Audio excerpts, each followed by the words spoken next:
Fine student, तो आज class में हम लोग 3 एडिटोरियल्स पे चर्चा करने वाले हैं।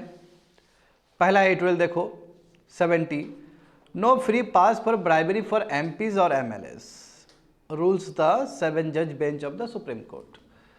तो देखो केस ये था कि 105 और 194 ये दो आर्टिकल है संविधान का जो कि फुल इम्यूनिटी देता है एमपीज और एमएलएस को, कि आप जो भी कार्य कर रहे हो आपको कोई भी ड्रैग नहीं कर सकता बाहर, आपको पूरा full freedom of speech and expression, आप जो भी चार दीवारी में बात कर रहे हो कोई भी कोर्ट में आपको नहीं घसीट सकता है। हाँ, पीवी नरसिम्हा राव का केस हुआ था, ठीक है। तो उसमें क्या हुआ कि कुछ झारखंड मुक्ति मोर्चा का कुछ मेंबर्स ने ब्राइबरी लिया था ताकि नो कॉन्फिडेंस अगेंस्ट मोशन के अगेंस्ट में वोट कर सके, यानी कि पीवी नरसिम्हा राव के फेवर में कर सके। मामला पहुंचा सुप्रीम कोर्ट में, तो सुप्रीम कोर्ट ने कहा ठीक है ये इम्यूनिटी है एमपीएस के पास। भाई ये बहुत अनएथिकल चीज़ न है, कोई ब्राइबरी लेके कोई मोशंस पे ओके कर रहा है या फिर ओके नहीं कर रहा है, ये गलत चीज़ है। तो फाइनली सुप्रीम कोर्ट ने ये बहुत ही एक लैंडमार्क जजमेंट अभी दिया है, ठीक है। तो इसमें देखो दो केस आ जाएंगे, एक नरसिम्हा राव का भी केस आ जाएगा, एक सीता सोरेन का भी केस आ जाएगा। मैं बताऊंगा सीता सोरेन केस क्या है और नरसिम्हा राव का केस क्या है। तो उस दृष्टिकोण से देखोगे तो सुप्रीम कोर्ट का ये बहुत ही बड़ा लैंडमार्क जजमेंट है, जहां पे सुप्रीम कोर्ट ने कैटेगरिकली कहा है कि कोई भी ब्राइबरी हुआ चार दीवारी के अंदर भी है, यानी कि एमपीज करता है, एमएलए करता है, तो उसके ऊपर भी उतना ही मुकदमा होगा जितना आम आदमी के ऊपर होता है। कोई भी लॉ से बड़ा नहीं है इस देश में, चाहे वो एमपीसी क्यों ना हो। तो हम कह सकते हैं ये वर्सेस है, ये जुडिशरी वर्सेस एग्जीक्यूटिव है। हाँ, मगर इसमें क्या खतरनाक क्या चीज़ है कि जो सत्ता में है वो कभी भी इस चीज़ का दुरुपयोग कर सकता है अपोजिशन के अगेंस्ट, क्योंकि अब ईडी और सीबीआई लगाया जा सकता है। Prevention of money laundering act के अंदर उस केसेस को भी लिया जा सकता है। तो ये लैंडमार्क जजमेंट है, मगर ये जजमेंट सुप्रीम कोर्ट का एकदम सही है, क्योंकि जब रक्षक ही भक्षक बन जाए, जब जो लेजिस्लेटर है वही ब्राइबरी करना शुरू कर जाए, तो हम कॉमन आदमी से क्या एक्सपेक्टेशन करेंगे। तो उस दृष्टिकोण से देखा जाए तो ये सुप्रीम कोर्ट का एक बहुत बड़ा वर्डिक्ट माना जाएगा। समझ गए। 71 देखो, WTO MC मिनिस्ट्रियल कॉन्फ्रेंस 13 बताए थे कहाँ कहाँ मुद्दा, क्या क्या मुद्दा था जो WTO में फंसा हुआ था डेवलप्ड और डेवलपिंग कंट्री के बीच में, स्पेशली इंडिया और डेवलप कंट्री के बीच में। तो कुछ भी सब्सटैंशियल कुछ भी चीज़ निकल के नहीं आया यहाँ से, और उस समय बताए थे कि आगे बताएंगे और भी। तो अब पूरा कंक्लूड हुआ, मगर कोई चीज़ ऐसा निकल के नहीं आया, हमारे पक्ष में कोई चीज़ निकल के नहीं आया। इनफैक्ट डेवलप कंट्री को ही फायदा हुआ। फिर मोराटोरियम जो कस्टम ड्यूटी है ई कॉमर्स पे फिर 2 साल के लिए बढ़ा दिया गया। तो आज इस चीज़ का लगातार इंडिया साउथ अफ्रीका विरोध किया। आया समझ में। एंड लास्ट वन देखो, सुहानी भटनागर, जान रहे हो ना, दंगल फिल्म की जो हीरोइन थी, छोटी वाली जो किरदार जो की थी, बताओ इनका भी निधन हो गया ये रेयर डिजीज के वजह से। तो इंडिया में आखिर ये रेयर डिजीज पे क्यों नहीं काम हो रहा है। रेयर डिजीज का मतलब है कि बहुत कम मात्रा में बीमारी होना, मतलब 1000 पे 1 केस या उससे कम केस, या 1 लाख पे 1 या उससे भी कम केस या 2 केस। तो इस पे कोई रूल्स और रेगुलेशन उतना है ही नहीं, है भी तो ठीक से इम्प्लीमेंट नहीं किया जा रहा है। तो इंडिया को यहाँ काम करने की जरूरत है कि इतना बड़ा स्टार का मौत हो गया रेयर डिजीज से। तो ऐसे तो कॉमन आदमी कितने होंगे जिसका निधन हो रहा होगा, डेथ हो रहा होगा। तो समझे ना, इसलिए तीनों ही एडिटोरियल्स देखोगे तो बहुत ही खास एडिटोरियल्स। तो चलो शुरू करते हैं हम लोग। हाँ, no free pass for bribery for MPs MLAs, rules the 7 जज bench of the supreme court. GS paper 2 constitution and polity, parliament and state legislature, structure, functioning, conduct of business, powers and privileges and issues arising out of this. ये तुम्हारा Hindu paper में आया था 4 मार्च को। समझ गए student. तो देखो मामला क्या है। पार्लियामेंट्री प्रिविलेज और immunity will not protect legislator who take bribes. देख रहे हो ना, यानी कि जो आपको प्रिविलेज मिलता है संविधान के द्वारा, संविधान के द्वारा 105 में पूरा प्रिविलेजेस है एमपीस को, और ठीक उधर देखोगे तो आर्टिकल 194 में है। तो 194 जो आर्टिकल है ये पूरी तरीके से विधानसभा को, जो स्टेट लेजिस्लेटिव असेंबली के जो एमएलए है उसको पूरा इम्यूनिटी देता है कि आप कुछ भी बोल सकते हो अपने हाउस के अंदर और आपका बोला हुआ चीज़ को ड्रैग नहीं किया जाएगा बाहर, यानी कि कहीं पे भी सू नहीं किया जा सकता किसी भी कोर्ट में। तो ये कहने का मतलब बहुत ज़्यादा ही प्रिविलेज दिया गया है। परंतु अभी सुप्रीम कोर्ट का जो जजमेंट आया है, 7 जज के जो बेंच बैठे थे इसको लेके, क्योंकि इससे पहले 5 जज बेंच बैठे थे, तो हमेशा कोई भी कॉन्स्टिट्यूशनल मैटर हो तो उसको देखना है तो हमेशा उससे हायर बेंच बैठेगा, यही नियम कहता है। तो 7 जज बेंच ने ये फैसला दिया है कि जो पार्लियामेंट्री प्रिविलेज मिला एमपीज को और एमएलएस को, समझे, इसका मतलब ये नहीं कि कोई ब्राइबरी लेता है तो उसके ऊपर ये प्रिविलेज अभी भी लागू होगा, बिल्कुल लागू नहीं होगा। They will treated as a common people, वो लोग भी prevention of money laundering act के अंदर आएंगे। तो ये बहुत बड़ा जजमेंट है। ये सुप्रीम कोर्ट का इससे पहले जो 5 जज बेंच ने जो सुनाया था फैसला पीवी नरसिम्हा राव के टाइम में, उसको पलट दिया है, उसको ओवरटर्न कर दिया है, इसलिए ये अपने आप में खास जजमेंट हो जाएगा स्टूडेंट्स।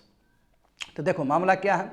7 जज bench of the supreme court declare that parliamentary privilege or immunity will not protect legislator who take bribes to vote or speak in parliament or state legislative assembly for criminal prosecutions। इसका मतलब क्या है कि जो bribes ले रहे हैं vote देने के लिए, वोट क्या, कोई भी मोशन लगा पार्लियामेंट में, कोई भी मोशन लगा, चाहे बिल का ही मोशन हो, चाहे नो कॉन्फिडेंस मोशन हो, कुछ भी, जानते हो मोशन बहुत तरह के होते हैं। यदि वो मोशंस पे कोई आदमी पैसा लेके उस हिसाब से अपना राय प्रकट कर रहा है, वोट दे रहा है, तो वो बहुत ही अनएथिकल प्रैक्टिस है। और यदि ब्राइबरी लिया तो they are culpable for criminal prosecution, यानी कि उन लोग को भी क्रिमिनल प्रोसिक्यूशन के धारा पे ही देखा जाएगा जैसे कॉमन आदमी के लिए देखा जाता है, यानी कि प्रिवेंशन ऑफ मनी लॉन्ड्रिंग का एक्ट उस पर लगेगा। और वहाँ पे CBI, ED, ये जितने भी संस्थान हैं वो भी प्रोसिक्यूशन कर सकते हैं, हालांकि इससे पहले नहीं था ये व्यवस्था। समझ गए स्टूडेंट? हाँ, आगे देखो, privileges of immunities are not gateway, यानी कि देखो कितना अच्छे से क्लियर कट में बोला गया है कि जो भी प्रिविलेजेस और इम्यूनिटीज मिला है, इसका मतलब ये नहीं कि जो general law of the land है, जो संविधान है हमारा, जो लॉ सब पे लागू होना चाहिए, उससे ऊपर का चीज नहीं है प्रिविलेजेस।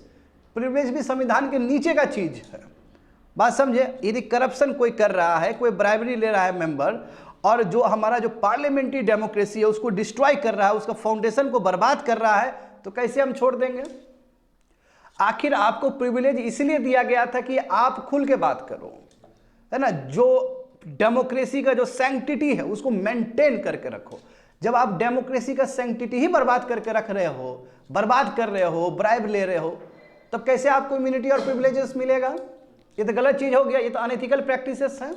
जब लेजिस्लेटर ही पैसा लेके काम करेगा, यदि वोट करेगा, समझे, स्टेप्स लेगा, तो गलत है ये। समझ गए? तो इसलिए सुप्रीम कोर्ट ने अपना ही जजमेंट, जो 5 जज बेंच का 25 ईयर्स पुराना जो जजमेंट था, समझे, 1998 में आया था, उसको ओवरटर्न कर दिया है। क्योंकि उस समय बोला गया था कि चाहे ब्राइब ले, कुछ भी ले, वो उसका अपना इम्यूनिटी है, उसका अपना प्रिविलेजेस, वो कुछ भी करे। और उस समय भी सुप्रीम कोर्ट के ऊपर दबाव था। दबाव इसलिए था स्टूडेंट, समझो, यदि मान लो कि मेंबर्स ऑफ पार्लियामेंट या एमएलएस के ऊपर ब्राइबरी केस हो जाए, तो फिर जो हम कहते हैं, जो सेपरेशन ऑफ पावर का जो कहते हैं, वो धूमिल हो जाएगा। क्योंकि जुडिशरी भी अपने और बहुत एक पिलर है डेमोक्रेसी का, एक उसका भी मायने है कुछ, पार्लियामेंट का भी एक अपना अस्तित्व है, नहीं, और एग्जीक्यूटिव का भी अपना अस्तित्व है। यही तीनों पिलर तो डेमोक्रेसी का पिलर है ना। तो उस समय सुप्रीम कोर्ट ने चीज़ों को समझते हुए ये कहा कि ठीक है, कोई बात नहीं है, ब्राइब ले लिया, कोई दिक्कत नहीं है। मगर उस समय का कुछ मजबूरी है सुप्रीम कोर्ट का भी, हम ये नहीं कह सकते कि सुप्रीम कोर्ट का पूरा एरर ही था। सुप्रीम कोर्ट ने जो पार्लियामेंट का जो सैंक्टिटी है उसको मेंटेन करने के चक्कर में, हालांकि उस समय प्रूव हो गया था कि ब्राइबरी लिया गया है, उसके बावजूद भी सुप्रीम कोर्ट ने जो प्रिविलेजेस है, जो इम्यूनिटीज है, उसके ऊपर कोई चोट नहीं डाला था, कोई चोट नहीं लगाया था उस समय। बट अभी कहा इनफ इज इनफ, ऐसा नहीं चलने वाला है। समझ गए ना? देखो आगे बढ़ते हैं। तो क्या है ये आर्टिकल 105 क्लॉज 2 और आर्टिकल 194 क्लॉज 2। तो देखो 105 जो है वो एमपीज के इम्यूनिटी के लिए है स्टूडेंट, कि यदि एमपी कुछ भी बोलता है पार्लियामेंट में या कहीं पे भी कुछ भी वोट करता है किसी भी मोशंस के लिए, या पार्लियामेंट्री कमेटी में कोई तरह का डिसीजन लेता है, तो उसको आप सू नहीं कर सकते हो किसी भी कोर्ट में। सिमिलरली यही प्रावधान तुम्हारा स्टेट लेजिस्लेटिव असेंबली को मिलता है आर्टिकल 194 क्लॉज 2 में, समझ गए। तो दिस 7 जज बेंच ओवररूल 1998 जजमेंट, तो जो 1998 में जो जजमेंट सुनाया गया था उसको ओवररूल, उसको ओवरटर्न किया है। तो देखो प्रेजेंट 7 जज bench headed by chief justice ने ओवररूल कर दिया PV Narasimha Rao versus state का जो केस था 1998 का, और इसमें कहा है कि यस कि लॉ इन्फोर्समेंट एजेंसी स्टार्ट कर सकते हैं प्रोसिक्यूशन करना, यानी कि सच में ही कोई ब्राइब लिया है, कोई सच में ही करप्शन कर रहा है, चाहे वो एमपीज हो चाहे एमएलएज हो, वो प्रिवेंशन ऑफ करप्शन एक्ट 1988 के तहत आएगा, समझे। यानी कि वहाँ पे प्रोसिक्यूशन करने के लिए कोई भी बड़ा बड़ा एजेंसी भारत में जैसे ईडी हो गया, सीबीआई हो गया, या इस तरह का जो भी सिमिलर एजेंसी है वो स्टार्ट कर सकता है, वो इन्वेस्टिगेशन शुरू कर सकता है उसके अगेंस्ट, समझे। तो आगे देखो हिस्ट्री क्या है, आखिर क्या हिस्ट्री था। तो देखो दो है, एक तो पीवी नरसिम्हा राव का है और एक तुम्हारा सीता सोरेन का भी केस है, समझे ना, दोनों अलग केस है स्टूडेंट। तो सीता सोरेन का केस देखो, सीता सोरेन एक मेंबर रही है झारखंड मुक्ति मोर्चा का। झारखंड मुक्ति मोर्चा जान रहे हो जो झारखंड में भी रूल कर रहे हैं पार्टी, हेमंत सोरेन का पार्टी है वो, समझे। तो इसके ऊपर आरोप लगा था कि इसने कुछ ब्राइब लिया था और इसने कुछ फेवर किया था एक कैंडिडेट को राज्यसभा में जाने के लिए 2012 में, उसके लिए इसने कुछ ब्राइब लिया था सीता सोरेन ने। और सीता सोरेन और कोई नहीं बाबू, शिबू सोरेन का ही वो है, शिबू सोरेन मैं बोल रहा हूँ, शिबू सोरेन का मतलब शिबू सोरेन का ही तुम्हारा डॉटर इन लॉ है, समझा, और हेमंत सोरेन का भाभी है वो। क्यों जानते हो इसका स्ट्रक्चर, समझ पा रहे हो ना। तो इसलिए सीबीआई ने चार्जशीट फाइल किया सीता सोरेन के अगेंस्ट, क्योंकि जो सब्सटेंशियल जो प्रूफ चाहिए वो मिल गया था। अब देखो क्या हुआ, 2014 में झारखंड हाई कोर्ट ने डिसमिस किया मिस सोरेन का प्ले कि नहीं आप आरोपी है तो आरोपी है, आपके अगेंस्ट चार्जशीट फाइल हुआ है तो चार्जशीट फाइल हुआ है, हम आपके केस को बर्खास्त नहीं कर सकते हैं। मगर इनको पता है कि 1998 में पीवी नरसिम्हा राव के टाइम में सुनाया गया था कि जो 105 और 194 जो है ये स्पेशल प्रिविलेजेस और इम्यूनिटी है, तो इस हिसाब से तो वो बच जाना चाहिए। तो ये मामला देखो फिर गया उधर, तो यानी कि झारखंड हाई कोर्ट ने डिसमिस कर दिया कि नहीं आपको तो प्रोसिक्यूशन होगा ही होगा। तो उसके बाद देखो वही इसने क्लेम किया कि हम आर्टिकल 194 क्लॉज 2 के हिसाब से तो बच जाना चाहिए, हमको लीगल इम्यूनिटी है। तो उसके बाद सुप्रीम कोर्ट में इसने याचिका दायर किया। तो देखो क्या हुआ, सुप्रीम कोर्ट ने सितंबर 23, 2014 2 जज बेंच बैठे और दो जज बेंच ने 3 जज बेंच को बोला। मीनवाइल इन लोगों को याद आया कि नो ये तो गलत बात है, 3 जज कैसे बैठेंगे, क्योंकि इससे पहले ही तुम्हारा 5 जज बेंच बैठ के सुना चुके हैं फैसला इस पे 1998 में। तो 3 जज बेंच फिर रेफर किया 7 जज बेंच को, बात समझे ना। तो वही 2019 में जब उस समय तत्कालीन रंजन गोगोई चीफ जस्टिस थे तो उन्होंने कहा कि नो ये मैटर तो PV Narasimha Rao versus states से रिलेटेड है, तो इसलिए, और उस समय जो फैसला सुनाया गया था वो 3-2 का फैसला था, तो उस समय भी बहुत क्लोज फैसला था। ऐसा नहीं कि उसमें 5 जज ने बोल दिया था कि पीवी नरसिम्हा राव यानी कि एमपीज को पूरा इम्यूनिटी, ऐसा कुछ नहीं बोला गया था उस समय भी। 3-2 का जजमेंट था, उस समय बहुत नैरो मार्जिन का था वो। तो इसलिए लार्जर बेंच ही बैठना चाहिए, क्यों, क्योंकि ये जो सवाल है substantial and general public importance से रिलेटेड है, इसलिए कॉन्स्टिट्यूशनल बेंच तो बैठेगा ही बैठेगा, और वो भी लार्जर बेंच बैठेगा, क्योंकि 1998 में 5 जज बेंच ने फैसला सुना दिया था 3-2 से, समझे। तो देखो क्या समझते हो PV Narasimha Rao versus state case से। तो देखो यहाँ पे क्या मामला हुआ था, और यहाँ पे भी जो कॉमन चीज़ है स्टूडेंट, झारखंड मुक्ति मोर्चा ही कॉमन चीज़ है, तो दोनों में रिलेशन है। मगर सेकेंड वाला जो केस है 2012 का जो केस हुआ था वो सीता सोरेन से रिलेटेड था, और ये जो केस है 1998 में ये तुम्हारे जो झारखंड मुक्ति मोर्चा चीफ और जो फॉर्मर यूनियन मिनिस्टर रहे हैं शिबू सोरेन से रिलेटेड है, हालांकि वही फैमिली स्ट्रक्चर से ही रिलेटेड है। तो PV Narasimha Rao versus state ruling में जो कि 1993 में हुआ था, उस समय भी झारखंड मुक्ति मोर्चा के जो फाउंडर है शिबू सोरेन पे आरोप लगा था कि आपने ब्राइबरी लिया है, समझे ना।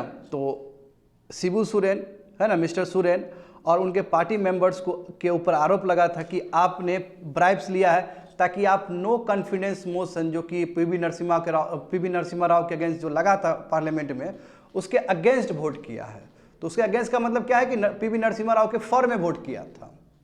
मैं ये पता चल गया कि भाई ब्राइब लेके किया है, गलत बात ना है। अब किसी मोशंस के लिए किसी को पैसा दिया जा रहा है और उस हिसाब से वो फैसला ले रहा है, तो ये अनएथिकल प्रैक्टिस है स्टूडेंट।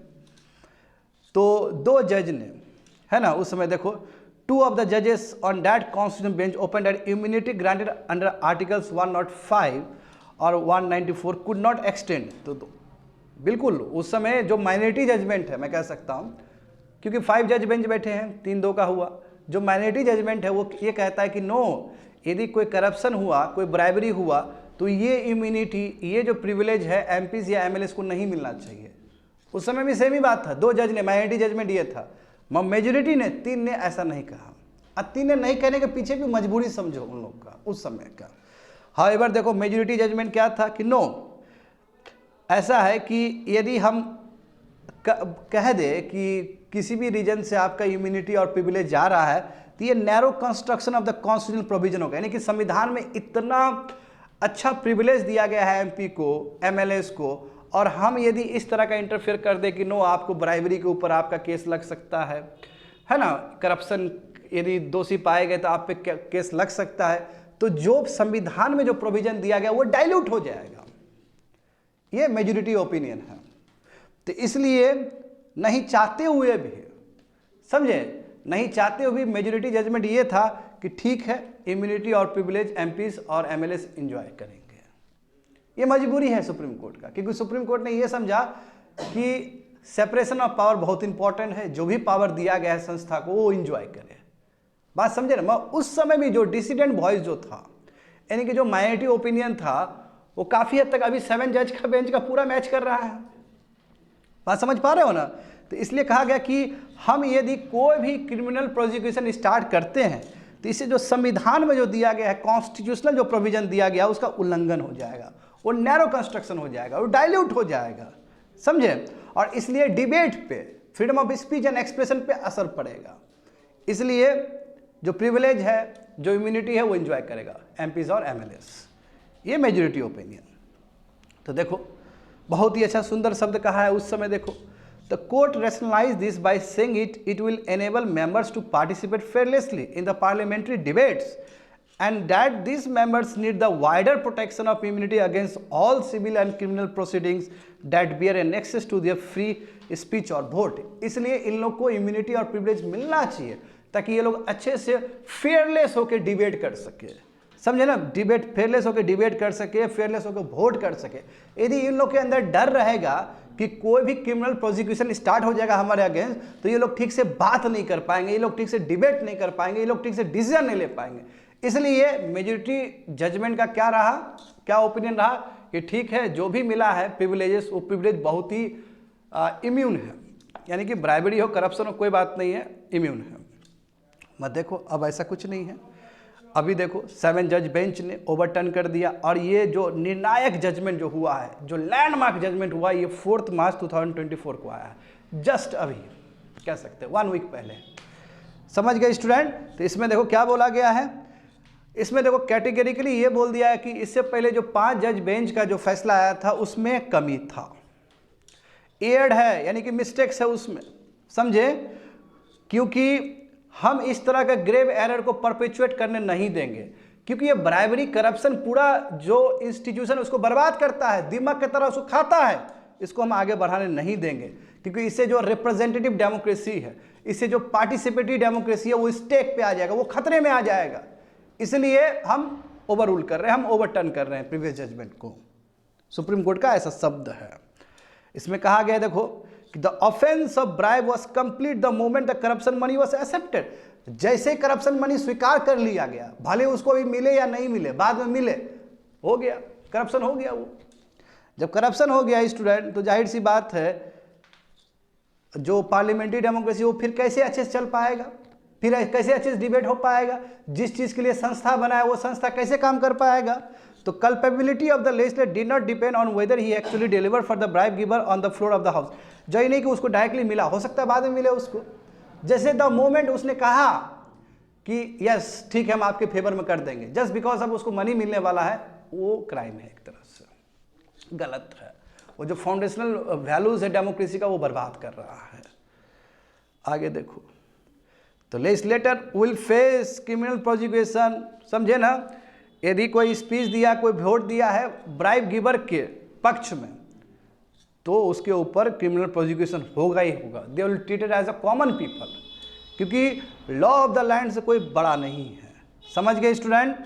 3 नंबर। 4th देखो, ब्राइब लॉ मेकर्स, क्योंकि देखो जब लॉ मेकर्स ही करप्शन करेंगे, घूस लेंगे, तो जो कॉन्स्टिट्यूशन का जो आइडियल्स, जो एस्पिरेशन है वो तो पूरा बर्बाद कर देगा ये, समझे। और जो रिस्पॉन्सिबल जो रिप्रेजेंटेटिव डेमोक्रेसी होना चाहिए वो पूरा डिस्ट्रॉय कर देगा।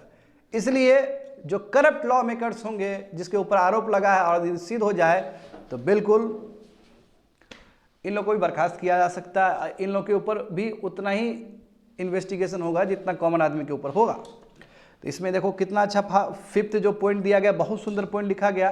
जो freedom of speech and expression है उसमें पूरा है कि आप हाउस में वोट दो, अटेंडेंस लो, वो दिया गया आर्टिकल 104 और 194 में दिया गया। इसका मतलब ये नहीं कि आप ब्राइब्स लो, वो आपको दिया गया ताकि आप बढ़िया से बात कर सको। जो सैंक्टिटी है इंस्टीट्यूशन का उसको बचा के चलो, है ना। ब्राइब लेने के लिए तो नहीं दिया गया था आपको ये प्रिविलेजेस। संविधान निर्माता ने ये चीज़ तो आपको इसलिए तो नहीं दिया था, उनका इंटेंट तो कुछ और था, ताकि संस्था अच्छे से चले। Article 105 and 194 of the constitution seeks to sustain environment, यानी कि ये जो आर्टिकल, जो 2 आर्टिकल जो खास दिया गया है, ये चाहता है कि एक ऐसा इन्वायरमेंट बने जहाँ पे अच्छे से डिबेट हो सके, डेलिब्रेशन डिस्कशन हो सके अच्छे से। तो पर्पस यदि कोई ब्राइबरी लेके खत्म करता है तो क्यों नहीं उसके ऊपर मुकदमा लगना चाहिए फिर, क्योंकि जो इंटेंट है संविधान का, इंटेंट ही बर्बाद कर रहा है ब्राइब लेके, करप्शन लेके, तो गलत है वो, समझे ना, वो गलत माना जाएगा। तो देखो student, the shield of immunity, जो भी आपको इम्यूनिटी मिला है, पार्लियामेंट्री प्रिविलेज मिला है, उसको 2 सर्कमस्टांसेस में चेक किया जाएगा। हाँ, इसको बोले 2 फोल्ड टेस्ट कहेंगे। एक तो ये है, क्या लेजिस्लेटर का जो एक्शन है, क्या वो डिग्निटी और ऑथोरिटी ऑफ हाउस को बचाने के लिए काम आया है। यदि डिग्निटी और ऑथोरिटी हाउस का बचाया जा रहा है तो बिल्कुल वो करप्ट नहीं है, नंबर 1। समझ पा रहे हो ना, नंबर 1। और दूसरा क्या है, क्या जो freedom of speech and expression है ना, या क्या उसको ठीक से एक्सरसाइज किया गया। यदि आप फ्रीडम ऑफ स्पीच के नाम पे कोई ब्राइब ले रहे हो तब तो गलत है, आपको पूरा इजाज़त है। फ्रीडम ऑफ स्पीच कहाँ पे, एक्सप्रेशन कहाँ पे, प्रोटेस्ट कहाँ पे, पार्लियामेंट के अंदर और सही चीज़ में, है ना, लेजिस्लेचर के अंदर और सही चीज़ में। तो ये 2 टेस्ट है। पहला टेस्ट क्या है स्टूडेंट, पहला टेस्ट क्या होगा कि आपने डिग्निटी और ऑथोरिटी ऑफ द हाउस का ख्याल रखा, नंबर 1। और दूसरी बात है कि जिस चीज़ के लिए फ्रीडम ऑफ स्पीच मिला, प्रोटेस्ट मिला, फ्रीडम फ्रॉम अरेस्ट मिला, क्या वो सही चीज़ आप कर पा रहे हो। यदि आप करप्शन कर रहे हो और बोल रहे हो कि हमको अरेस्ट नहीं करो, तो गलत बात हो जाएगा, समझ गए ना। तो इसलिए parliamentary immunity would kick in only if, यानी कि तभी होगा जब आप रिस्पॉन्सिव डेमोक्रेसी, डेलिब्रेट डेमोक्रेसी और क्रिटिकल डेमोक्रेसी के साथ आप काम कर रहे हो, तभी पार्लियामेंट्री प्रिविलेज और इम्यूनिटी आपके ऊपर रहेगा, लागू रहेगा। यदि आप ऐसा नहीं कर रहे हो तो पार्लियामेंट्री प्रिविलेजेस, इम्यूनिटी आपके लिए नहीं है, समझे। तो इसलिए देखो कितना बढ़िया बात कहा गया है कि कोई ब्राइबरी ऑफेंस में फंसता है तो एमपी भी उतना ही गुनहगार है, क्योंकि कोई भी अबव द लॉ नहीं है, समझे ना। 9 पॉइंट में देखो बहुत कैटेगरिकली बहुत अच्छे से लिख दिया गया है। तो इसलिए पार्लियामेंट्री डेमोक्रेसी के लिए जरूरी है, हेल्दी डेमोक्रेसी के जरूरी है कि इन लोग के ऊपर भी प्रोसिक्यूशन हो। तो क्रिमिनल कोर्ट्स और हाउस ऑफ लेजिस्लेटर, अब देखो, अब कई बार ऐसा होता है कि जैसे ब्राइबरी हुआ तो पार्लियामेंट्री कमेटी भी खुद ये फैसला कर सकती है, ऐसा नहीं, क्योंकि वो एमपी का बात नहीं है, वो घर का बात है, लेजिस्लेचर का भी अपना घर का बात है। हम जानते हैं कि पार्लियामेंट के पास, विधानसभा के पास तुम्हारा जुडिशरी पावर भी है, दे हैव जुडिशरी पावर, कि अपने मेंबर को पनिश करने का, तो उसके पास भी पावर है। और at the same time court का भी पैरेलल पावर है, तो कोर्ट भी यहाँ से उसको घसीट सकता है अपने तरफ। और एट द सेम टाइम यदि पार्लियामेंट खुद ही इस मामला को सुलझाना चाहता है तो फाइन है, वेलकम है, कोई दिक्कत नहीं है, समझे ना।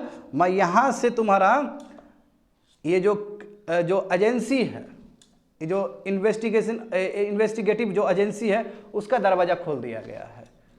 तो देखो डर तो होगा इससे, इसका यहाँ से प्रोस भी हो सकता है, कॉन्स भी हो सकता है। एक तो डरेंगे, कॉन्स क्या है कि जो सत्ता में है उसका दुरुपयोग किया जा सकता है। बात समझ में आ गया ना? ये एडिटोरियल्स। देखो सेकेंड देखते हैं 71। There is a no major breakthrough at ministerial conference 13 of the WTO। The GS paper 2 international relation, important international institutions, agencies and fora, their structure and mandate। ये हिंदू पेपर में आया था 2 मार्च को। तो देखो मामला क्या है, क्या आउटकम निकल के आया। तो आउटकम कोई सब्सटेंशियल आउटकम निकल के नहीं आया, कोई बहुत खास आउटकम निकल के नहीं आया है। जो भी खास आउटकम निकला है वो भी डेवलप कंट्री के पक्ष में ही निकला है, और थोड़ा बहुत छोटे मोटे वो रिफॉर्म्स आए हैं जिससे इंडिया को कोई वैसा लाभ नहीं मिलेगा। तो देखते हैं कि आखिर देखो सब मेंबर्स को अग्री होना पड़ा कि जो मोराटोरियम है importing duties on e commerce trade उसको 2 साल और बढ़ा दिया गया। अब देखो 1998 में आया था, शुरू में 90s के टाइम में, समझ रहे हो ना, 90s के टाइम में ये आया था। उस समय ई कॉमर्स साइट बहुत ही अपने नेशन स्टेज पे थे, तो समझ सकते हैं कि उस समय प्रोटेक्शन देना जरूरी था। अभी देखो 2023-24 इसमें ई कॉमर्स साइट कितना बड़ा व्यापक बन गया है। अभी भी यदि इंपोर्ट ड्यूटी में छूट देंगे तो डेवलप कंट्री, तो पूरा डेवलपिंग कंट्री का मार्केट को और ज़्यादा अटैक करेगा, और ज़्यादा ही पेनिट्रेट करेगा। इंडिया बोलते रह गया, करेक्ट, अफ्रीका बोलते रह गया, साउथ अफ्रीका बोलते रह गया, उसके बावजूद भी नहीं माना गया। तो देखो ये तो पूरा डेवलप कंट्री के पक्ष में ही गया है। तुम देख रहे हो ना, जितना भी अमेजन है, फ्लिपकार्ट है, जो बड़े बड़े कंपनी है, सब तो यूएस के ही है, डेवलप कंट्री का ही है। तो फिर तो अभी भी इन लोगों को मोराटोरियम बुझ रहे हो ना, अभी भी रिलैक्स मिलेगा, अभी भी इसके ऊपर कोई ड्यूटी नहीं लगने वाला है। यानी कि भारत सरकार का, यदि मैं इंडिया के पर्सपेक्टिव से बात करूँ तो इंडिया को कितना लॉस होगा टैक्स का, है ना, और स्टिल ये लॉस तुम्हारा 2 साल तक कंटिन्यू रहेगा। क्योंकि अब ये लोग सोच रहे थे, डेवलपिंग कंट्री सोच रहे थे कम से कम अब तो दे दे, अब तो मोराटोरियम खत्म कर दे, उसके बाद भी मोराटोरियम को एक्सटेंड किया गया। समझ गए ना स्टूडेंट, मोराटोरियम को एक्सटेंड कर दिया गया है। अब यहाँ पे देखो यूरोपियन यूनियन, अब यूरोपियन यूनियन, हाँ थोड़ा सा जो कहेंगे, थोड़ा सा राहत जो हुआ है, डोमेस्टिक सर्विस रेगुलेशंस, इंडिया ने उठाया था मुद्दा कि डोमेस्टिक रेगुलेशन पे थोड़ा छूट देना चाहिए हमें, सर्विस पे, ट्रेड सर्विस, समझ रहे हो, सर्विस वाला जो ट्रेड पे थोड़ा सा रेगुलेशन देना चाहिए। देखो थोड़ा सा माना गया है ये बात। OECD ने ऑलरेडी रेगुलेशन इस चीज़ को लेकर लागू किया है, इंट्रोड्यूस किया है, और ये चीज़ मान लिया गया है। तो कहेंगे कि ये थोड़ा हेडवे है, ये थोड़ा अच्छा काम हुआ है। और कोमोरोस और टिमोर लेस्ट ये भी WTO का मेंबर बना है। पहले 164 कंट्री था, 164 कंट्री था, अब इसमें 2 कंट्री का और बढ़ोतरी हुआ है। तो अब कहोगे कि WTO 166 कंट्रीज का मेंबर है, मतलब संगठन है वो 166 कंट्रीज का। समझ गए स्टूडेंट, लीस्ट डेवलपिंग कंट्रीज, अभी भी इन लोग को बेनिफिट मिलेगा, समझे ना, यानी कि 3 इयर्स के बाद अभी भी बेनिफिट मिलेगा। लीस्ट डेवलपिंग कंट्री मतलब क्या है, जो गरीब कंट्री सब है, जैसे कोई आइलैंड कंट्री सब है, इन लोगों को अभी भी बेनिफिट कंटिन्यू मिलेगा। तो देखो ministerial conference high decision making body है, 166 मेंबर ऑर्गेनाइजेशन का, क्योंकि अब तो 164 से 166 हो गया, क्योंकि टिमोर और तुम्हारा कोमोरोस ये भी उसका हिस्सा बना है। और 22 मेंबर नेशंस ने और इंटरेस्ट जताया है कि हम भी ज्वाइन करेंगे शॉर्टली, समझे ना। तो हो सकता है कि आने वाले समय में WTO में मेंबर और बढ़ जाए। तो देखो what were the major differences, India और डेवलप कंट्री के बीच में क्या फ्रिक्शन रहा है, क्या डिफरेंसेस रहा है। देखो इंडिया शुरू से बोल रहा है कि ठीक है 10 दिसंबर 2019 के बाद जो अपेलेट बॉडी है, ठीक है, वो डाई फंक्शनल हो गया यूनाइटेड स्टेट्स के वजह से, क्योंकि यूनाइटेड स्टेट्स वहाँ पे जज अपॉइंट ही नहीं कर रहा है। कोई बात नहीं, इसको रिफॉर्म करिए, इसको रिस्टोर करिए।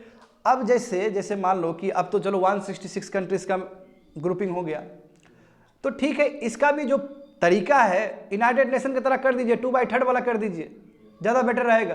तो थोड़ी कि 166 कंट्री ही ओके बोले, आप एक काम करो 2/3 वाला प्रिंसिपल लगा दो यहाँ पे भी, जैसे पार्लियामेंट में भी होता है ना, स्पेशल जो केस, स्पेशल जो बिल रहता है तो 2/3 मेंबर चाहिए होता है। यूनाइटेड नेशंस में भी यही है, तो क्यों ना हम WTO में भी यही फ्रेमवर्क अपनाएं, या फिर एपेलेट बॉडी को रिस्टोर करें। तो ये इंडिया की तरफ सुझाव है। इंडिया ये चाहता है कि पब्लिक स्टॉक होल्डिंग ऑफ, यानी कि जो PDS जो चलाता है, इसका परमानेंट सोल्यूशन होना चाहिए। अब इंडिया जो प्रोक्योर करता है, देखो इंडिया बहुत प्रोक्योर करता है, फूड ग्रेन्स सब, है ना, बहुत प्रोक्योर करता है। जैसे देखो इंडिया में लगभग 325 मिलियन टन प्रत्येक साल अनाज प्रोड्यूस किया जाता है, और उसमें से देखो चावल देखोगे तो 35 to 40% प्रोक्योर कर लेती है, व्हीट देखोगे तो 30% के आसपास कर लेती है। तो लगभग तुम कह सकते हो कि 50 से ज़्यादा ही है ये, है ना, 50 से ज़्यादा ही होगा, 50 मिलियन टन से ज़्यादा ही है। तो थाईलैंड का जो एम्बेसडर था, इसमें लिखा नहीं गया है, समझने का प्रयास करो, थाईलैंड का एम्बेसडर ने बहुत ही खराब टिप्पणी दिया भारत के बारे में कि इतना जो ज़्यादा ये पीडीएस प्रोक्योर करता है भारत, ये एक्सपोर्ट करने के लिए कर रहा है। तो इंडिया ने बहुत कड़ा फैसला लिया, और जो थाईलैंड का जो एम्बेसडर था उसको निलंबित कर दिया गया इंडिया से। मैं अभी का डेवलपमेंट बता रहा हूँ, ये समझिए ना। हाउ कैन यू से दिस थिंग्स, आप कैसे बोल सकते हो ये चीज़? हम जो पीडीएस प्रोक्योर करते हैं तो हम तो देते हैं 80 करोड़ आदमी को खिलाते हैं, बात समझे ना। हाँ, मगर सवाल उठेगा ऊपर से। और जानते हो कि इंडिया जो 10% का ब्रिज क्रॉस हो गया, तो 10% का ब्रिज क्रॉस हो गया, तो इसके लिए बाली क्लॉज जो है, बाली पीस क्लॉज, उसको हर समय इन्वोक करता है। मैं इंडिया चाहता है कि इसका परमानेंट सोल्यूशन WTO हमें दे। और दूसरी बात है कि WTO मेंबर 1986 का रेफरेंस देता है कि 1986 में जो फूड ग्रेन्स का जो स्थिति था उस डेटा के हिसाब से, मैं 1986 कहाँ, अभी 2004, दोनों में जमीन आसमान का अंतर है। अभी कितना फूड ग्रेन प्रोडक्शन हम कर रहे हैं, और उस समय 1986 में फूड ग्रेन प्रोडक्शन कितना भी नहीं था अभी कंपैरिजन में। तो इंडिया तो ये हर समय उठाता है कि 1986 का रेफरेंस डेटा नहीं हो सकता है, डेटा देना है अभी का दीजिए। तो अभी के हिसाब से तो हम ठीक ही हैं, समझ पा रहे हो ना। तो इसलिए इंडिया परमानेंट सोल्यूशन चाहता है पीडीएस के लिए, और बहुत सारे डेवलपिंग कंट्री भी चाहते हैं, ऐसा नहीं कि नहीं चाहते हैं, बाकी भी बहुत चाह रहे हैं। तो देखो, हाँ, इंडिया ने ये बहुत अच्छे से मुखर होकर सवाल उठाया है कि आखिर जो WTO के पर्सपेक्टिव में जो इशू नहीं है उसको WTO में क्यों लाया जा रहा है। जैसे डेवलप कंट्री सब इन्वायरमेंट का इशू, लेबर का इशू, जेंडर इक्वलिटी का इशू क्यों WTO में लेके आ रहा है? ये फ्रेमवर्क तो उसके लिए बना ही नहीं है। यदि इन्वायरमेंट का इशू होगा तो UNFCCC फ्रेमवर्क के अंदर लाओ, यदि कोई इन्वेस्टमेंट का इशू होगा तो दूसरे जगह पे लाओ, इसमें लाने की क्या आवश्यकता है? देखो, इंडिया ने स्ट्रांगली जो जॉइंट सपोर्ट इनिशिएटिव या पुलिलैटरल अग्रीमेंट्स उसको भी अपोज किया है। जान रहे हो ना, चाइना इन्वेस्टमेंट फैसिलिटेशन वाला वो कर रहा था, है ना, investment facilitation for development, IFD के लिए चाइना सबको इकट्ठा कर रहा था, जहाँ चाइना खुद लीड कर रहा था। तो इंडिया ने कहा कि ये नहीं चलेगा। क्यों? अरे क्योंकि WTO पुलिलैटरल नहीं है, वो मल्टीलैटरल इंस्टीट्यूशन है। बात समझो, मल्टीलैटरल है, वो भी कंसेंसस बेस्ड है। अभी तो 30 कंट्री 40 कंट्री इकट्ठा कर लेगा चाइना, और उसके बाद बाकी कंट्री को मजबूरन ज्वाइन करना पड़ेगा उसमें। ये ठीक नहीं है। इससे जो WTO का जो सैंक्टिटी है, समझे ना, जो ऑर्गेनाइजेशन जिस चीज़ के लिए बनाया गया था वो वैल्यू खत्म हो जाएगा।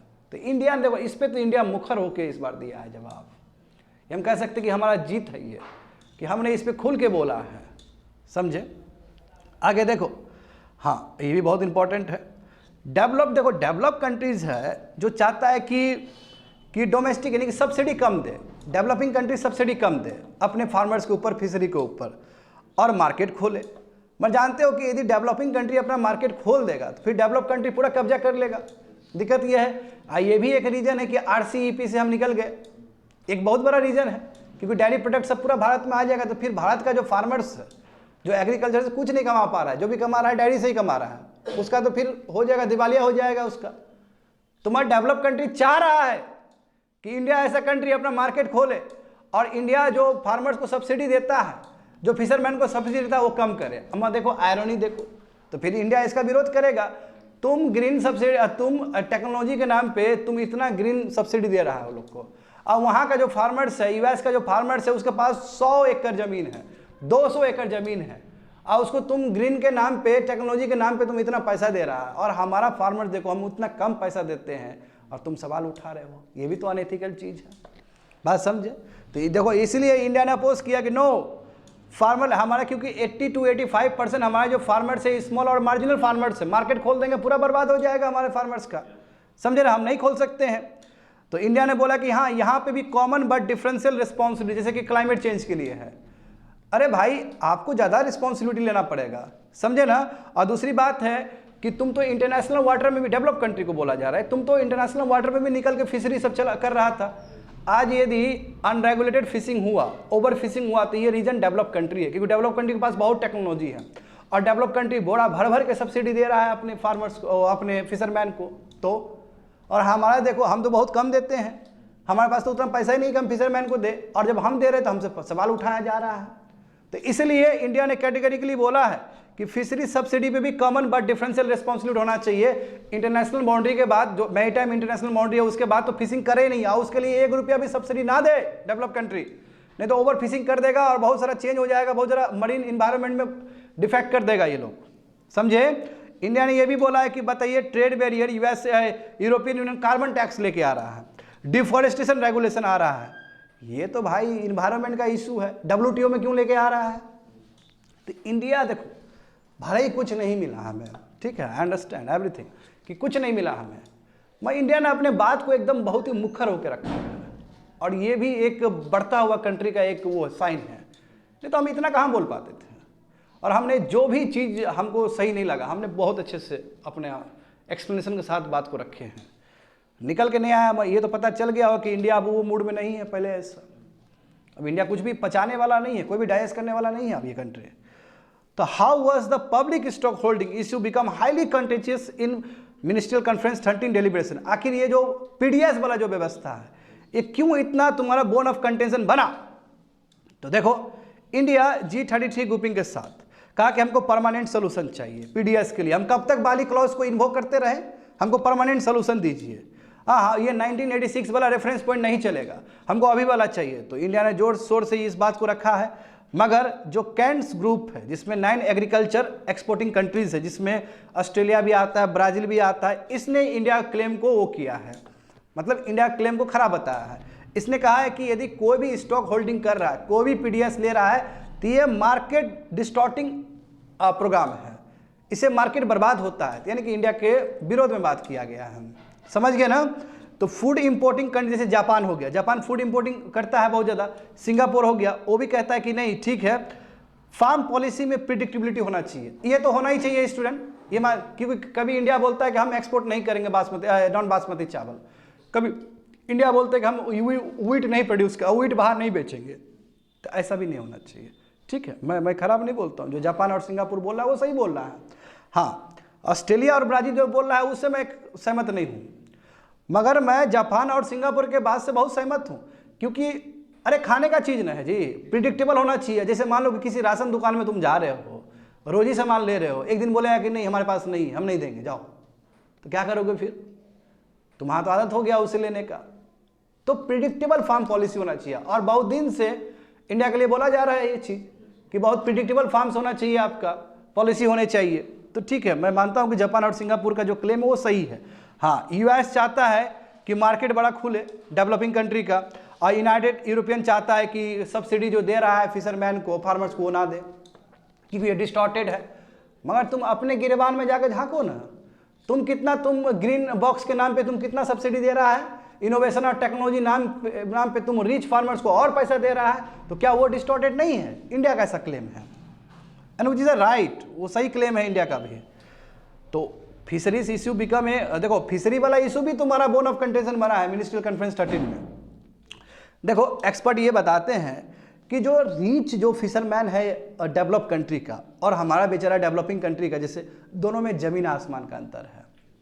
एग्जाम्पल तुम लोग देखो डेवलप कंट्री में एक कोई डेवलप कंट्री है जो सबसे फिशरी सब्सिडी कितना दे रहा है, $80,000 पर fisherman.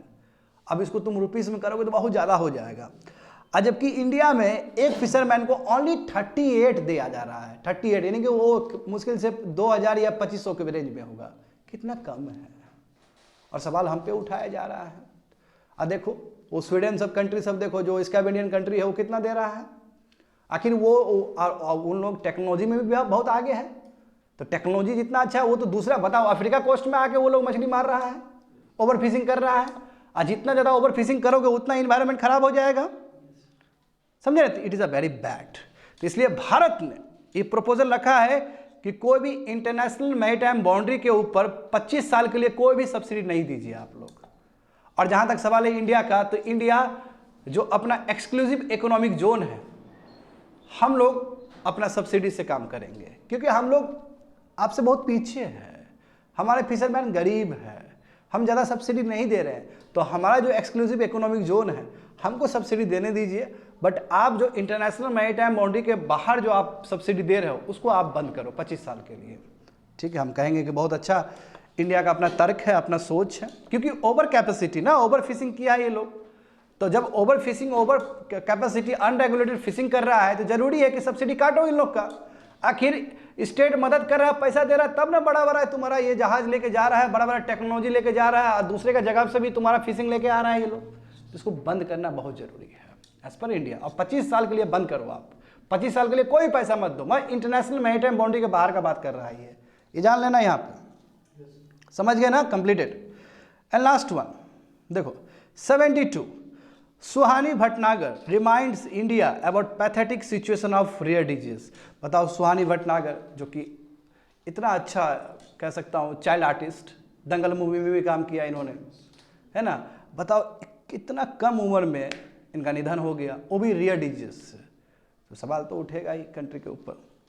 GS paper 2 social justice and governance, issues relating to development and management of social sector और services relating to health, education and human resources.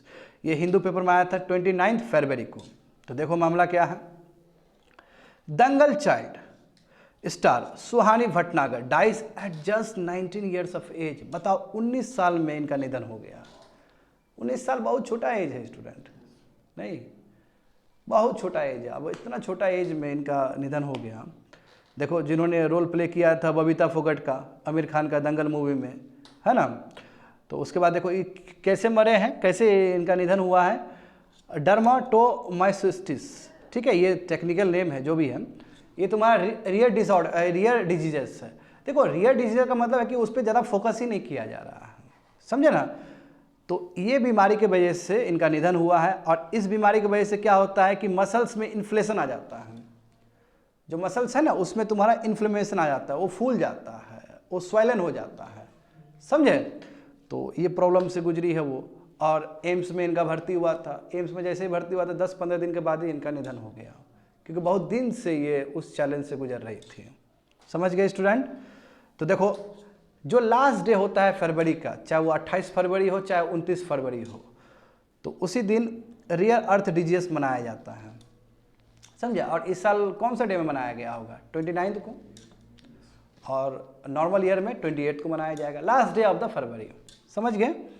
तो देखो क्या समझते हो रियर डिजीज से, तो WHO के हिसाब से देखोगे तो रियर डिजीज का मतलब है कि जो 1000 में एक आदमी को हो या उससे कम हो, यानी कि 1 लाख में हो सकता है 2-3 आदमी को हो, इस तरह का बीमारी को हम क्या बोलते हैं, रियर डिजीज कहते हैं। और अभी तक 5% ही है 7000 नॉन डिजीज में जो कि ट्रीटेबल है, जिसको ट्रीट किया जा सकता है। यानी कि अभी तक दुनिया में कितना है, 7000 रियर डिजीज जो लोग जानते हैं, हो सकता है इससे ज़्यादा हो, रिसर्च करें या लोगों को हो जाए तो उसके बाद जब देखेंगे तो हो सकता है 7000 से ज़्यादा हो, मगर जो 7000 है वो नॉन डिजीज है, रियर डिजीज जो नॉन है, पता है लोगों को, और उसमें 5% ही है स्टूडेंट जो कि ट्रीटेबल है, जिसको ट्रीट किया जा सकता है, जिसका इलाज है। देखो इसमें क्या है, अब अधिकतर पेशेंट्स वो बेसिक ट्रीटमेंट ही करते हैं, वही जैसे डेंगू होता है तो डेंगू का कोई वैक्सीन नहीं है ना, वही खिलाया जाता है, सिंपल ट्रीटमेंट है ये, समझे। और मेडिकेशन दवाई सब तो थ्रू आउट द लाइफ चल सकता है, और बहुत महंगा होता है, बहुत लंबा समय तक इसका इलाज चलता है, बहुत महंगा होता है, इतना महंगा होता है कि अफोर्ड करना मुश्किल है ये, समझ गए ना। तो आगे देखो, तो what about the scenario about rear disease in India, Bharat में क्या सिनेरियो है। तो देखो पूरा वर्ल्ड का देखोगे ना, यानी कि 1/3 of global rear disease incident तुमको भारत में मिलेंगे, 1/3, 33%, यानी कि जो 450 आइडेंटिफाइड डिजीज है हमारे पूरा वर्ल्ड में या फिर इंडिया में भी, उसमें जो तुम्हारा 1/3 इंडिया ही शेयर करता है। अब इसका देखोगे रेंज बहुत ज़्यादा है, स्पाइनल मस्कुलर एट्रोफी से लेके गाउचर डिजीज, यानी कि ये अलग अलग रियर डिजीज का एग्जाम्पल है, समझे, क्योंकि इसमें बहुत सारे डिजीज आ जाएंगे। देखो कोई डेफिनेशन नहीं है। सबसे बड़ा प्रॉब्लम क्या है भारत में कि भारत का जो पॉलिसी है उसमें इसका कोई डेफिनेशन नहीं है, और रफली एस्टिमेट किया जा रहा है कि 8 करोड़ से लेकर 10 करोड़ लोग ये प्रॉब्लम सफ़र कर रहे होंगे, और उसमें 75% तो बच्चे लोग ही हैं, जैसे ये थी सुहानी भटनागर, समझ गए ना। तो प्रॉब्लम है। प्रॉब्लम ये है स्टूडेंट, देखो ये जो डिजीज है वो लार्जली ओवरलुक्ड, मतलब ज़्यादा ध्यान ही नहीं दिया गया इसको, रिसोर्सेस नहीं है इसके लिए, समझे, अवेयरनेस नहीं है, डायग्नोसिस नहीं है, ट्रीटमेंट नहीं है, ड्रग डेवलपमेंट जो होना चाहिए वो नहीं है। अब देखो कोई भी डेवलप कंट्री को कोई भी बीमारी होता है झट से वैक्सीन बन जाता है ना। हाँ, अब ये सब बीमारी प्रेजेंट नहीं है वहाँ पे, यदि प्रेजेंट भी है तो बहुत कम आदमी को हो रहा है। यदि अधिकतर आदमी को बीमारी होता है तब जाके रिसर्च एंड डेवलपमेंट होता है दुनिया में, क्योंकि फार्मास्यूटिकल इंडस्ट्री को बहुत पैसा लगाना पड़ता है रिसर्च और डेवलपमेंट के लिए। अब प्रॉब्लम ये है कि ये रेयर डिजीज जो है बहुत कम आदमी को होता है, तो ये जो फार्मास्यूटिकल इंडस्ट्री है वो रिसर्च एंड डेवलपमेंट में इतना पैसा लगाना नहीं चाहता है। प्रॉब्लम ये भी है, जब फार्मास्यूटिकल इंडस्ट्री नहीं लगाना चाह रहा है तो सरकार तो हाथ पे हाथ रख के नहीं बैठ सकती है, सरकार को तो कुछ स्टेप लेना चाहिए। तो देखते हैं कि भारत सरकार ने क्या फैसला लिया अभी तक। तो national policy for rare disease, जिसको NPRD कहते हैं हम लोग। देखो 2017 में एक पॉलिसी लेके आया था हमारा भारत सरकार ने, ministry of health and family welfare ने एक पॉलिसी, नेशनल पॉलिसी लेके आया था, मगर 2018 में इसको विड्रॉ कर दिया गया क्योंकि कन्फ्यूजन हो गया कि कौन सा बीमारी होगा, पेशेंट्स कौन से पेशेंट्स होंगे, किस तरह का पैसा शेयर किया जाएगा, कितना पैसा पेशेंट को दिया जाएगा। ये कन्फ्यूजन के वजह से 2017 में जो पॉलिसी लाया गया उसको 18 में विड्रॉ कर दिया गया। देखो कितना बड़ा प्रॉब्लम है ना। और उसके बाद फाइनली 2021 में फिर अनाउंस कर दिया गया कि चलो ठीक है, क्योंकि मांग उठा होगा। वहाँ अभी भी प्रॉब्लम है, अभी भी ये ठीक से काम नहीं कर रहा है ये पॉलिसी सब, समझे। क्योंकि सबसे बड़ा प्रॉब्लम ये है कि लैक ऑफ सफिशिएंट डेटा ही नहीं है हमारे पास इस बीमारी को लेके, समझे। तो जो डेटा कलेक्शन होना चाहिए सरकार का, जो असेसमेंट होना चाहिए सरकार का, वो कमी है। तो देखो pathetic situation about rare disease in India, तो देखो NPRD, समझे। NPRD का मतलब national policy for rare disease. तो ये इनका क्या मानना है, देखो कि ये कहते हैं कि अभी तक जो पेशेंट रजिस्टर किए हैं मात्र 1400 पेशेंट रजिस्टर किए। मैं इंडिया में देखो बताया जा रहा है कि 1/3 है, तो लोग भी आगे नहीं आ रहे हैं, पेशेंट लोग भी नहीं आ रहे हैं आगे। एक प्रॉब्लम ये भी है। देखो रेयर डिजीज पेशेंट्स कम से कम 7 साल लगता है बाबू डायग्नोस होने में, मिनिमम 7 ईयर्स लगता है, समझे। और जो फिजिशियन है, डॉक्टर है, वो अनअवेयर है इस बीमारी को लेके, समझे। वो साइन और सिम्टम्स से नहीं समझ पा रहे हैं ठीक से जितना समझना चाहिए। तो क्यों, अब बताओ, लोगों में अनअवेयरनेस है, डॉक्टर में भी अनअवेयरनेस है इस चीज़ को लेके, समझ गए। देखो इसमें क्या बताया कि जो 450 रेयर डिजीज है उसमें 50% ही ट्रीटेबल है भारत में। हाँ, और उसमें भी देखो treatment approve by drugs controller general of India available for just 20 rare disease. अब उसमें भी देखो जो drugs controller general of India, जो जानते हो भारत का जो एक संस्था है कह सकते हो, इसने केवल 20 रेयर डिजीज के बारे में ही बोला है कि ये चीज़ मिलेगा आपको, और इसके लिए सेंटर ऑफ एक्सीलेंस खोला है, यानी कि एक तरह से ये हॉस्पिटल है। और ये कितना इंडिया में अवेलेबल है, 12 अवेलेबल है, ओनली 12। तो ये सब मेट्रोपॉलिटन सिटी में अवेलेबल होगा। अब बताओ किसी गांव में किसी लोग को हो गया तो कैसे जाएगा फिर। एक कोई मान लो कि रिमोट एरिया में हो जाए, एक विलेज में हो जाए, हिंटरलैंड में हो जाए, कैसे जाएगा ये लोग इतना पैसा खर्च करके। तो ये भी प्रॉब्लम है, समझे ना। इसलिए अनइवनली डिस्ट्रीब्यूटेड और अनकोऑर्डिनेटेड है, डायग्नोसिस नहीं है, हाँ, एडवोकेट थेरापीज नहीं है वहाँ पे। तो ये सब प्रॉब्लम है। अब देखो 2023 और 24 में बजटरी सपोर्ट कितना दिया गया, ओनली 93 करोड़ रुपीस, इतना कम, और उसमें भी पूरा खर्च नहीं हुआ है। अभी भी बहुत सारा पैसा बचा हुआ है। बीमारी तो है, सुहानी भटनागर जैसी ब्रिलियंट स्टार का डेथ हो गया है, तो एक पेंडोरम बॉक्स तो खुलेगा ही ना। जब इतना बड़ा जो फेमस सेलिब्रिटी है जिसका निधन हो जाए, वो भी रेयर डिजीज से, तो सवाल तो उठेगा ही सरकार पे। देखो तो अंडर द NPRD गाइडेंस, देखो इसमें बोला कि 50 lakh is allowed for 50 lakh allow किया गया पर्सन के वो लिए। मैं जानते हो कि अब तुमने बोला रहा 50 लाख तो बहुत ज़्यादा है। नो, इसका जो थेरेपी है इसका बहुत लंबा समय तक चलता है, तो ये बहुत कम पड़ जाता है पैसा, समझे। क्योंकि 7 ईयर्स तो ऑन एन एवरेज बोला गया है। अच्छा 7 ईयर्स तक भी तुम यदि बेड पे रखोगे, ICU में रखोगे, तो बहुत पैसा लगता है स्टूडेंट, समझे। और दूसरी बात ये है कि NPD ने बोला है COE से भी, सेंटर ऑफ एक्सीलेंस से बोला क्राउड फंडिंग करिए। क्राउड फंडिंग जान रहे हो ना, जैसे एडवर्टीजमेंट आता है ना कि बीमार है पैसा दीजिए। अब बताओ क्राउड फंडिंग किया है, जान के हैरान हो जाओगे, 3 साल में क्राउड फंडिंग करके कितना रुपया आया, 3 लाख रुपया आया है। ये स्थिति है, बस 3 लाख रुपया आया है क्राउड फंडिंग से। तो कहेंगे कि मैसिव फेलियर है क्राउड फंडिंग में यहाँ पे। तो नीड ऑफ द आवर क्या है। तो ज़रूरी है सेंट्रल गवर्नमेंट को कि पहले तो आप डिफाइन करिए रेयर डिजीजेस क्या है। आपने कितना अच्छे से पर्सन विद डिसेबिलिटी को आपने डिफाइन किया है ना, और आपने कहा कि वो डायनेमिक है। जो एसिड विक्टिम है वो भी आप आ जाएंगे ना उसमें, पर्सन विद डिसेबिलिटी, तो बिल्कुल सिमिलर लेजिस्लेशन यहाँ पे भी चाहिए। पहले आपको डिफाइन करना पड़ेगा रेयर डिजीज क्या है, बजटरी आउटले अच्छा देना पड़ेगा, 93 लाख ने उसे 93 करोड़ ने उसे ज़्यादा देना पड़ेगा, और ठीक से खर्च भी करना पड़ेगा, समझे। ड्रग डेवलपमेंट होना चाहिए, क्योंकि फार्मास्यूटिकल इंडस्ट्री तो आगे आने वाला है नहीं, उसको ढेर सारा पैसा लगेगा, आपको खुद आगे आना पड़ेगा, ड्रग डेवलप करना पड़ेगा, समझे ना। हाँ, number of CO centre of excellence बढ़ाना होगा, ताकि गांव में भी कोई आदमी को होता है तो वो भी एसेस कर सके, वहाँ पहुँच सके, समझे। अच्छे से फंड्स को यूज़ करना होगा। स्टेट गवर्नमेंट को भी सोशल असिस्टेंस प्रोग्राम चलाना होगा, और सैटेलाइट सिस्टम डेवलप करना हो। क्या होता है सैटेलाइट सिस्टम या सैटेलाइट सेंटर डेवलप करना? अरे भाई, टेलीमेडिसिन से ये लोग भी ठीक हो सके। जब सेंटर ऑफ एक्सीलेंस इतना ज़्यादा है तो टेलीमेडिसिन से नहीं ठीक हो सकता है क्या? टेलीमेट्री सिस्टम से इलाज कहीं से हो रहा है, कहीं पे जो हो रहा है इलाज, डॉक्टर कहीं दूसरी जगह बैठे हुए हैं, वहाँ से हो रहा है, डेटा ट्रांसमिट हो रहा है, इलाज हो रहा है। तो इस तरह स्टेट को भी प्रोएक्टिव स्टेप्स लेने चाहिए। पब्लिक और प्राइवेट कंपनी को आगे आना चाहिए। CSR भी जाना चाहिए, कॉर्पोरेट सोशल रिस्पॉन्सिबिलिटी। जो कुछ पैसा खर्च करना पड़ता है ना कॉर्पोरेट सबको समाज के हित के लिए, तो वो भी रेयर डिजीज के साथ जोड़ दो, ताकि कॉर्पोरेट सब खर्च करे रेयर डिजीज के लिए, समझे। और जो ड्रग्स प्राइजेस इतना जो महंगा है उसको पहले सस्ता करो। तो आप ले आओ एसेंशियल कमोडिटी एक्ट 1955 के अंदर ले आओ, आप अपने आप सस्ता हो जाएगा वो चीज़, समझे। तो ये करने की ज़रूरत है। अब इसलिए फरवरी 29 हमें याद दिलाता है कि हम कितना पीछे रह गए रेयर डिजीज में। इसलिए सरकार को, केंद्र सरकार को, राज्य सरकार को, पब्लिक कंपनी को, प्राइवेट कंपनी को आगे आके काम करना चाहिए। That's it, completed.